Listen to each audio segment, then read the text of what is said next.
सुब्रमण्यम चंद्रशेखर भारत के महान खगोलशास्त्री, जिन्हें 1983 में भौतिक शास्त्र के लिए नोबेल पुरस्कार से सम्मानित किया गया था।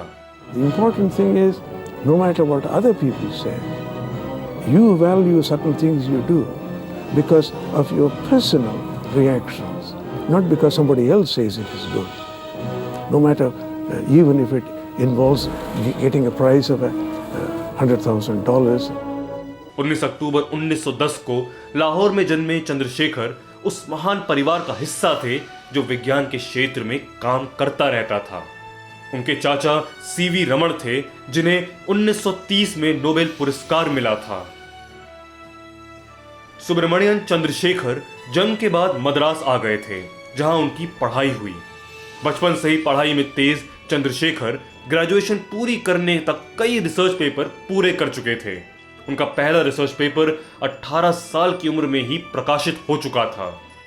चंद्रशेखर को सितारों से बेहद लगाव था, इसीलिए इसी विषय में उन्होंने आगे की पढ़ाई करने की सोची।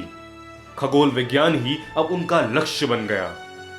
आगे की पढ़ाई के लिए वो अमेरिका चले गए।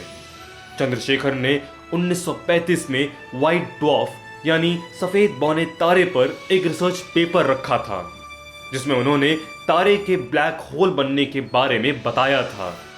उनके इस रिसर्च पेपर को लोगों ने सही नहीं माना, यहां तक कि उनका मजाक भी उड़ाया गया, लेकिन वो अपने रिसर्च पर डटे रहे।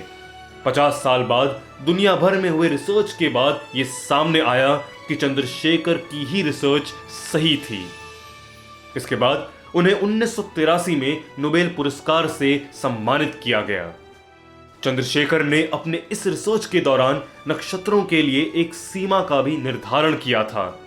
उनकी बनाई उस सीमा को चंद्रशेखर लिमिट के नाम से विज्ञान की दुनिया में जाना जाता है।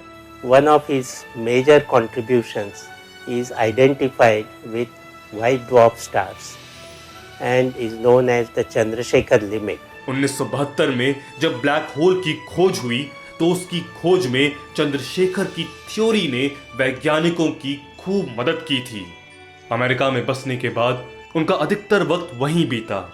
सालों रिसर्च और विज्ञान में ध्यान लगाने वाले चंद्रशेखर का 21 अगस्त 1995 को 84 साल की उम्र में हार्ट अटैक से निधन हो गया।